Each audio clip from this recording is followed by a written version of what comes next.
నాగర్ కర్నూలు జిల్లా దోమలపెంట దగ్గర SLBC టన్నెల్లో rescue operation ఇంకా కొనసాగుతుంది. మంత్రులు Uttam Kumar Reddy, Jupally Krishna Rao, CS Shanti Kumari, special chief secretary Aravind Kumar తో పాటు అచ్చంపేట ఎమ్మెల్యే వంశీకృష్ణ సహాయక చర్యలను పర్యవేక్షించారు. అనంతరం సహాయక బృందాల ఉన్నతాధికారులతో భేటీ అయ్యారు. రెస్క్యూ ఆపరేషన్ కొనసాగుతున్న తీరును అధికారులు మంత్రులకు వివరించారు. మరోవైపు టన్నెల్లో గల్లంతైన వారి కోసం గాలింపు చర్యలు కొనసాగుతున్నాయి. ఇప్పటి వరకు గల్లంతైన 8 మంది ఆచూకీ ఇంకా లభించలేదు. బాధితులను కాపాడేందుకు అటు రెస్క్యూ టీమ్స్ తీవ్రంగా శ్రమిస్తున్నాయి. ఈ రెస్క్యూలో 15 రకాల స్పెషల్ టీంలు పాల్గొన్నాయి.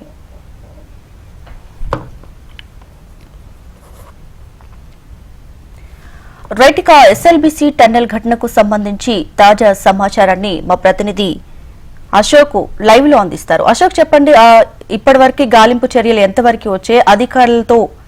అధికారులు కూడా వారితో భేటీ అయినటువంటి పరిస్థితి కూడా చూస్తున్నాం. ఎలాంటి విషయాలపై వాళ్ళు చర్చిస్తున్నారు? డీటెయిల్స్ ఏంటి? దీప్గా మనం చూస్తున్నాం, ఎస్ఎల్బీసీ టన్నెల్ ప్రమాదం జరిగి సరిగ్గా వాళ్ళకి వారం రోజులు గడిచింది. వారం రోజుల నుంచి కూడా యుద్ధ ప్రాతిపదికన చర్యలు చేపడుతున్నా కూడా 2 రోజుల నుంచి కూడా పనుల విషయంలో రెస్క్యూ ఆపరేషన్ లో వేగం పెరిగింది. ఇవాళ కూడా కీలకమైనటువంటి రెస్క్యూ ఆపరేషన్ కొనసాగుతుంది. ఏదైతే 0 పాయింట్ గుర్తించినటువంటి ప్రమాదం జరిగినటువంటి చోటకి రెస్క్యూ బృందాలు చేస్తున్నాయి.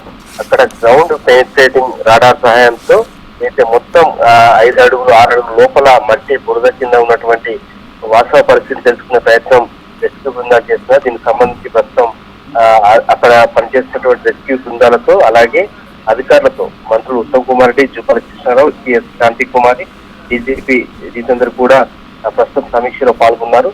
రెస్క్యూకి సంబంధించి ఇంకా తుది ఘటనకు వచ్చిన నేపథ్యంలో వాస్తవంగా ఏం జరగబోతుంది, ఏం చేయాలనే దానిపైన కూడా తుది రిపోర్ట్ కోసం ప్రస్తుతం అయితే సమీక్ష జరుపుతున్నారు.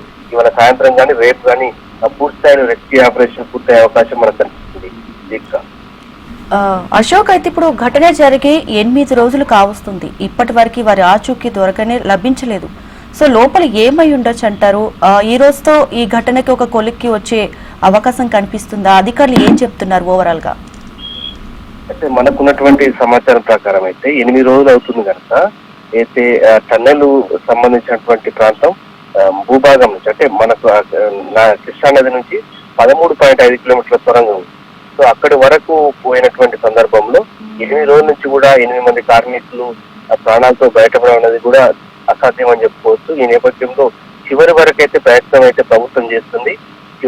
చివరి నిమిషం వరకు కూడా కార్మికులు 8 మంది కాపాడేందుకు ప్రయత్నం చేస్తామని చెప్పి సీఎం రేవంత్ రెడ్డితో పాటు మంత్రులు కూడా స్పష్టం చేస్తున్నారు. సో ఈ నేపథ్యంలోనే ప్రస్తుతం రెస్క్యూ ఆపరేషన్ సంబంధించి రాష్ట్ర వ్యాప్తంగా ఉన్నటువంటి వారు కావచ్చు, అలాగే దేశంలో ఉన్నటువంటి వారి సహాయంతో కూడా ప్రస్తుతం ఎన్డీఆర్ఎఫ్ అలాగే ఇండియన్ నేవీ ఫోర్స్ సంబంధించినటువంటి బృందాలు కావచ్చు, బిఎస్ఓ కావచ్చు, ఇవన్నీ కూడా ప్రస్తుతం రెస్క్యూ ఆపరేషన్ లో పాల్గొంటున్నాయి. సో ఆ క్రమంలోనే 8 రోజుల నుంచి జరుగుతున్నటువంటి ఈ రెస్క్యూ ఆపరేషన్ లో ఇవాళ కీలకమైనటువంటి సమీక్ష ఇప్పుడు కొనసాగుతుంది. ఇవాళ సాయంత్రం కానీ రేపు కానీ ఖచ్చితంగా కార్మికులకు సంబంధించిన జాడ అయితే బయటకు వచ్చే అవకాశం ఉంది.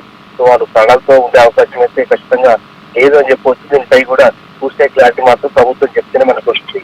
దీప్గా ముఖ్యంగా అశోక్, ఇప్పుడు 8 రోజులు అవుతుంది కాబట్టి సో వారి కుటుంబ సభ్యులు 8 మంది కుటుంబ సభ్యులు కూడా ఏం చెప్తున్నారు? అసలు మనం చూస్తున్నాం, ఇప్పటికైతే ప్రమాదం జరిగినటువంటి 2వ రోజు కుటుంబ సభ్యులు ఆయా ప్రాంతాలకు సంబంధించిన ప్రధానంగా జమ్మూ కాశ్మీర్, పంజాబ్ సంబంధించినటువంటి ఉత్తరప్రదేశ్ సంబంధించినటువంటి కార్మికులు 8 మందిలో ఉన్నారు. వారికి సంబంధించిన కుటుంబ సభ్యులు చేరుతున్నారు. వారికి క్లారిటీ రాదు, ఎందుకంటే ఎవరికి కూడా క్లారిటీ లేదు.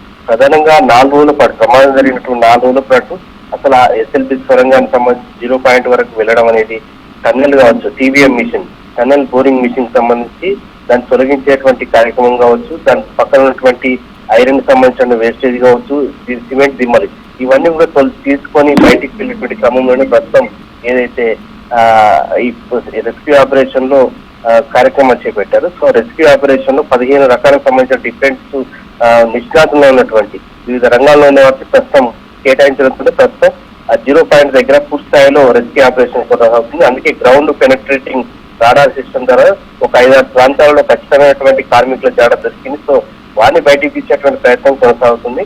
ఖచ్చితంగా దీనిపై పూర్తి సమాచారం అయితే అధికారికంగా ప్రకటించే అవకాశం మనకు కనిపిస్తుంది. Right Ashok, thanks for the updates.